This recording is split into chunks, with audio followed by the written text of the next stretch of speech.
नमस्कार। स्वागत है आपका T1B स्टडी चैनल पर।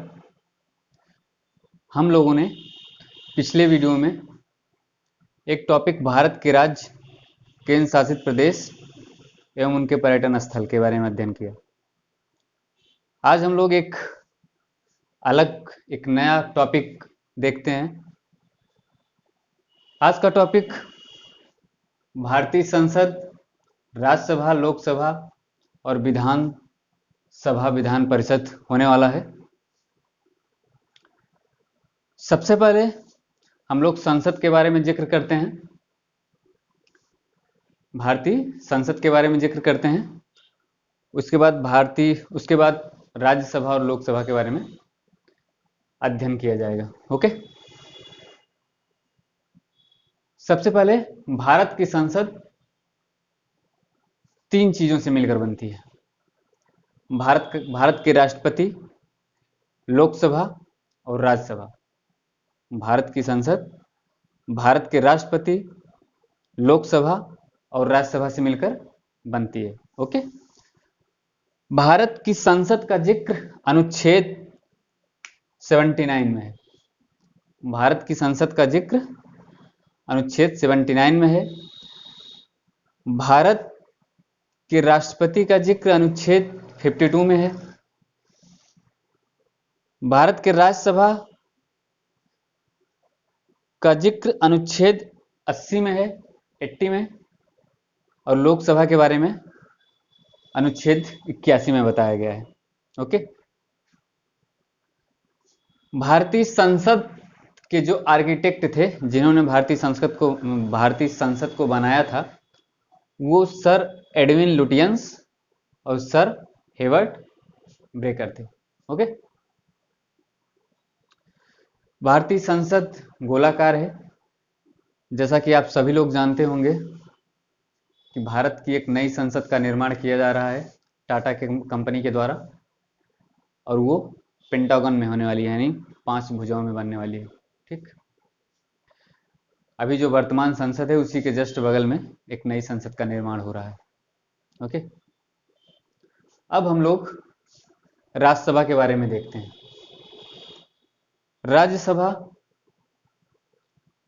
राज्यसभा का जिक्र, जैसा कि हम लोगों ने देखा, अनुच्छेद 80 में है।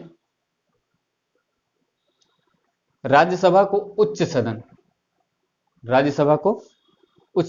सदन बोला जाता है। ठीक, और इसे अस्थाई सदन भी कहा जाता है, क्योंकि राज्यसभा का विघटन नहीं होता है, इसलिए यह अस्थाई सदन है।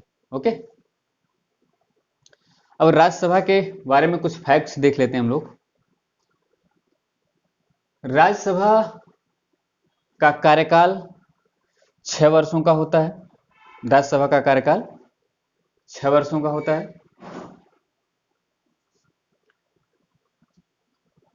राज्यसभा प्रत्येक 2 वर्षों में इसके 1/3 सदस्य सेवानिवृत्त हो जाते हैं। ठीक, राज्यसभा का सदस्य बनने के लिए इसकी आयु कम से कम, राज्यसभा का सदस्य बनने के लिए व्यक्ति की आयु कम से कम 30 वर्ष होनी चाहिए। ओके, राज्यसभा के प्रथम सभापति कौन थे? तो प्रथम सभापति, चूंकि भारत में राज्यसभा का सभापति भारत का उपराष्ट्रपति होता है, और भारत के पहले उपराष्ट्रपति कौन थे? डॉक्टर सर्वपल्ली राधाकृष्णन। इसलिए भारत के पहले उपसभापति भी डॉक्टर सर्वपल्ली राधाकृष्णन ही होंगे। ठीक, अब देखते हैं भारत के प्रथम उपसभापति कौन थे। प्रथम उपसभापति, तो ये कौन थे? ये SV कृष्णमूर्ति राव। ठीक, भारत के प्रथम उपसभापति SV कृष्णमूर्ति राव थे। ओके, अब देखते हैं राज्यसभा में सदस्यों की अधिकतम संख्या 250 हो सकती है। राज्यसभा में सदस्यों की अधिकतम संख्या 250 हो सकती है। ठीक, और वर्तमान में कितने सदस्य हैं? तो वर्तमान में 245 सदस्य हैं। ठीक, 250 सदस्यों में 12 सदस्य राष्ट्रपति द्वारा मनोनीत किए जाते हैं। ठीक है, और वो कहाँ का किस क्षेत्र से होते हैं? जो मनोनीत किए जाते हैं वो कला क्षेत्र, साहित्य, विज्ञान और समाज सेवा, इन चारों क्षेत्र से राष्ट्रपति किसी को भी जो इन चारों क्षेत्रों में जो अनुभव रखता हो व्यक्ति, राष्ट्रपति उसे मनोनीत कर सकता है। ठीक है, ऐसे 12 व्यक्तियों को। ओके, चूंकि वर्तमान में सदस्यों की संख्या 245 है, तो अगर 245 में 12 घटा दिया जाए तो 233 ऐसे सदस्य बचते हैं जो राज्यसभा में निर्वाचित होके आते हैं। ठीक है, राज्यसभा का गठन 3 अप्रैल 1952 को 3 अप्रैल 1952 को, और प्रथम बैठक इसकी 13 मई 1952 को हुई थी। ठीक है, धन विधेयक के संबंध में अगला देखते हैं। धन विधेयक के संबंध में राज्यसभा केवल सिफारिश कर सकता है। ओके, धन विधेयक अनुच्छेद 110 में है, और धन विधेयक के संबंध में राज्यसभा केवल सिफारिश कर सकता है, ना ही उसको अपने पास रख सकता है और ना ही उसे अस्वीकृत कर सकता है। यदि राज्यसभा धन विधेयक को अपने पास 14 दिन से अधिक रखता है तो वह धन विधेयक लोकसभा में स्वयं पारित माना जाएगा। ओके, ये हो गया धन विधेयक। अब देखते हैं, ये भी हो गया प्रत्येक 2 वर्ष में 1/3 सदस्य सेवानिवृत्त होते हैं। ओके, पदेन सभापति, जैसा कि मैंने पहले क्या बताया कि पदेन सभापति भारत का उपराष्ट्रपति होता है। ठीक है, उपसभापति सदस्यों के बीच से निर्वाचित होता है। उपसभापति सदस्यों के बीच से ही निर्वाचित होता है। ओके, उपसभापति त्याग पत्र किसको देता है? तो उपसभापति अपना त्याग पत्र सभापति को देता है। ठीक, अखिल भारतीय सेवाओं के सृजन का अधिकार ओके राज्यसभा को है। अखिल भारतीय सेवाओं के सृजन का अधिकार राज्यसभा को है, और यह किस अनुच्छेद में है? अनुच्छेद 312 में वर्णित है। अनुच्छेद 312 में वर्णित है। ओके, और यह 2/3 बहुमत से पारित होना चाहिए। ठीक है, 2/3 बहुमत से अगर भारत राज्यसभा ये पारित कर दे कि भारत को किसी और अखिल भारतीय सेवा की जरूरत है, तो एक नई अखिल भारतीय सेवा का निर्माण कर दिया जाएगा। अखिल भारतीय सेवा का मतलब जैसे आपका IAS हो गया, IRS हो गया, है ना, IFS हो गया, तो ये सारी अखिल भारतीय सेवाओं के अंतर्गत आते हैं। तो इसी तरह की कोई और संस्था जब बनाई जाएगी, ठीक है, कब बनाई जाएगी? जब राज्यसभा से 2/3 बहुमत से प्रस्ताव पारित हो जाए, है ना। तो ये अथॉरिटी कौन रखता है? राज्यसभा रखती है। ठीक, ये हो गया राज्यसभा। अब राज्यसभा के संबंध में एक और फैक्ट है। अनुच्छेद 249 में, अनुच्छेद 249, ठीक, अनुच्छेद 249 में यह बताया गया है कि यदि राज्यसभा राज्य सूची के किसी विषय को जिसे वह राष्ट्रीय महत्व का समझती है, ठीक है, राज्यसभा राज्य सूची के किसी विषय को जिसे वह राष्ट्रीय महत्व का समझती है, उस पर 2/3 बहुमत से प्रस्ताव पारित कर सकती है। ठीक, और जब ऐसी स्थिति में जब वह 2/3 बहुमत से प्रस्ताव को पारित कर देगी तो संसद ऐसे विषय पर कानून बना सकती है। ठीक, ओके, यह कानून मैक्सिमम 1 साल तक ही लागू रहेगा। ओके, लेकिन यदि राज्यसभा चाहे तो ऐसा हर साल, यानी ऐसा ये हर 1 साल के बाद बार बार कर सकती है। ठीक, तो ये हो गया आपके राज्यसभा के बारे में कुछ फैक्ट्स। अब हम लोग लोकसभा के बारे में देख लेते हैं। नहीं, एक सेकंड, एक और फैक्ट्स है, उसको भी थोड़ा सा देख लेते हैं हम लोग। ठीक, एक फैक्ट्स और क्या है, राज्यसभा के वह सदस्य, राज्यसभा के वह सदस्य जो प्रधानमंत्री बने। ठीक,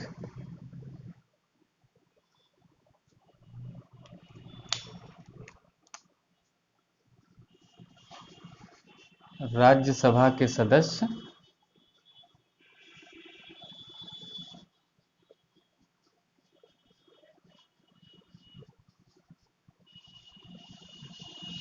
जो प्रधानमंत्री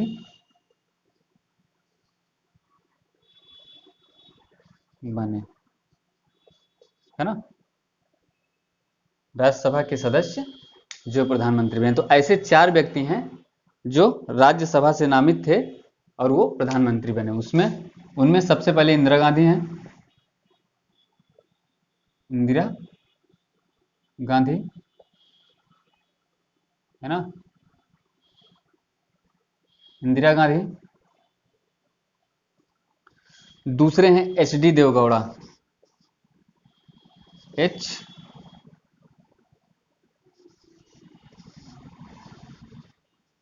डी देवगौड़ा, देव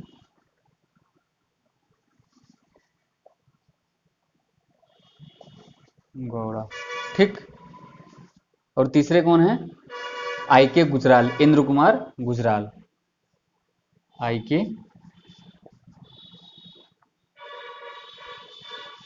आई के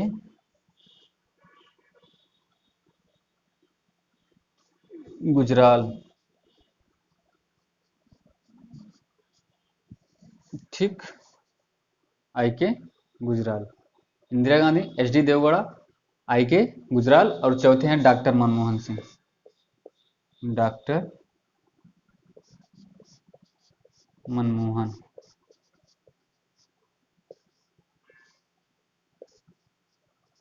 सिंह। ठीक, तो ये 4 व्यक्ति हैं जो राज्यसभा के सदस्य थे और प्रधानमंत्री बने। ठीक, अगला टॉपिक हम लोग लोकसभा देख लेते हैं। लोकसभा निम्न सदन है, राज्यसभा उच्च सदन था और लोकसभा निम्न सदन है। लोकसभा में अधिकतम सदस्य 552 हो सकते हैं, जिसमें 530 राज्यों से निर्वाचित होते हैं और 20 सदस्य संघ क्षेत्र से निर्वाचित होते हैं। 2 सदस्य एंग्लो इंडियन, जो कि राष्ट्रपति के द्वारा अपॉइंट किए जाते थे, लेकिन 104वें संविधान संशोधन के अनुसार 104वें संविधान संशोधन के अनुसार एंग्लो इंडियन को एलिमिनेट कर दिया गया है। ठीक, वर्तमान में अधिकतम सदस्य, वर्तमान में 543 सदस्य इस समय लोकसभा में हैं। ठीक, अब 543 सदस्य लोकसभा में वर्तमान में है, जो कि पहले 545 थे, लेकिन 2 एंग्लो इंडियन को हटाए जाने के बाद 543 सदस्य बचते हैं। पिछली बार पेट में एक क्वेश्चन बना था कि लोकसभा में अधिकतम सदस्यों की संख्या कितनी हो सकती है। फर्स्ट मीटिंग में क्वेश्चन आया था, उसमें ऑप्शन दिया हुआ था, 550 भी दिया हुआ था और 552 भी दिया हुआ था, लेकिन आयोग ने आंसर 552 ही माना है। तो चूंकि 552 माना है, इसलिए हम लोगों को अभी भी अधिकतम संख्या 552 ही मान के चलना है, उसको 2 हटाना नहीं है। ओके, क्योंकि हम लोगों को वही करना है जो आयोग मानता है और मान रहा है। अभी कल लेखपाल की रिवाइज्ड आंसर की जारी हुई है, उसमें भी 3 क्वेश्चन आयोग ने चेंज किए हैं, जिसमें एक क्वेश्चन में फुल मार्क्स दिया है और 2 क्वेश्चन में ऑप्शन ही हटा दिया गया है, सॉरी ऑप्शन चेंज किया गया है। अब ऐसे क्वेश्चन जिसमें बदलाव की जरूरत नहीं थी, ऐसे क्वेश्चन में बदलाव कर दिया गया है, और जिसमें जरूरत थी, जो जेन्युइन थे, वहां कोई बदलाव नहीं हुआ है। इसलिए पढ़ने के साथ साथ हम लोगों को यह भी देखना है कि आयोग क्या मानता है और क्या समझता है, उस अकॉर्डिंग भी हम लोगों को पढ़ना है। ठीक। अनुच्छेद 330 क्या है, क्या दिया हुआ है अनुच्छेद 330 में? इसमें दिया गया है कि वर्तमान में लोकसभा में अनुसूचित जाति के 84 और अनुसूचित जनजाति के 47 पोस्ट यानी 47 सीट आरक्षित हैं। ठीक, लोकसभा में। अगला पॉइंट दिया हुआ है 61वां संविधान संशोधन 1989, 61वां संविधान संशोधन 1989 मताधिकार की आयु को 21 वर्ष से घटाकर 18 वर्ष कर दिया गया। ओके। मंत्रिपरिषद, अगला टॉपिक है मंत्रिपरिषद लोकसभा के प्रति सामूहिक रूप से उत्तरदायी होती है, यह अनुच्छेद 75(3) में बताया गया है। ओके। राष्ट्रपति प्रधानमंत्री की सलाह पर लोकसभा को समय से पूर्व भंग कर सकता है। राष्ट्रपति प्रधानमंत्री की सलाह पर लोकसभा को समय पूर्व भंग कर सकता है। ठीक है। अनुच्छेद 108 में ज्वाइंट सीटिंग के बारे में बताया गया, यानी राष्ट्रपति संयुक्त अधिवेशन बुलाता है अनुच्छेद 108 के अकॉर्डिंग। ओके। अब यह संयुक्त अधिवेशन जो बुलाया जाता है राष्ट्रपति के द्वारा, यह सामान्य विधेयक तक ही सीमित होता है। यह सामान्य विधेयक तक सीमित होता है, यानी संयुक्त अधिवेशन किसी संविधान संशोधन के समय नहीं बुलाया जा सकता है। यानी जब आप संविधान में संशोधन करेंगे तो ये ज्वाइंट सीटिंग के अकॉर्डिंग निश्चित नहीं होगा। संविधान संशोधन लोकसभा में अलग और राज्यसभा में अलग पारित किया जाएगा, तभी होगा। यहाँ ज्वाइंट सीटिंग से काम चलने वाला नहीं है। एक चीज। दूसरी चीज, धन विधेयक। धन विधेयक पारित करते समय भी ज्वाइंट सीटिंग नहीं बुलाई जा सकती, क्योंकि धन विधेयक पर ज्यादा अथॉरिटी लोकसभा की है और लोकसभा जो चाहेगा वही धन विधेयक पर होने वाला है। ओके। एक क्वेश्चन और है इसमें जो ऐड नहीं किया गया है, धन विधेयक है या नहीं, इसको कौन डिफाइन करता है? इसको लोकसभा का अध्यक्ष डिफाइन करता है कि कोई विधेयक धन विधेयक है या नहीं, और धन विधेयक का जिक्र अनुच्छेद 110 में किया गया है। ठीक। अध्यक्षता, ज्वाइंट सीटिंग की अध्यक्षता लोकसभा अध्यक्ष करता है, यानी संयुक्त बैठक जो होती है उसकी अध्यक्षता लोकसभा अध्यक्ष करता है। यदि लोकसभा अध्यक्ष अवेलेबल नहीं है तो लोकसभा उपाध्यक्ष इसकी अध्यक्षता करेगा। लोकसभा उपाध्यक्ष अवेलेबल नहीं है तो उपसभापति अध्यक्षता करेगा। यदि उपसभापति भी अवेलेबल नहीं है तो जो बैठक होगी संयुक्त बैठक, उसमें सदस्यों द्वारा जिसको चुना जाएगा वो व्यक्ति लोकसभा की अध्यक्षता करेगा। ठीक। अविश्वास प्रस्ताव के लिए 50 अविश्वास प्रस्ताव किस पे? लोकसभा अध्यक्ष के ऊपर अविश्वास प्रस्ताव लाने के लिए कम से कम 50 लोकसभा सदस्यों की समर्थन की जरूरत पड़ेगी। उसके बाद वह अविश्वास प्रस्ताव लोकसभा में पूर्ण बहुमत से पारित होना चाहिए। उसके बाद आप लोकसभा के अध्यक्ष को उसके पद से हटा सकते हैं। ठीक। त्यागपत्र की बात, अध्यक्ष उपाध्यक्ष को अपना त्यागपत्र देता है और उपाध्यक्ष अध्यक्ष को अपना त्यागपत्र देता है। ये जो निशान बना हुआ है ना, इसका यही मतलब है कि अध्यक्ष उपाध्यक्ष को अपना त्याग पत्र देता है और उपाध्यक्ष अध्यक्ष को अपना त्याग पत्र देता है। ठीक। लोकसभा अध्यक्ष सदस्य के रूप में शपथ लेता है।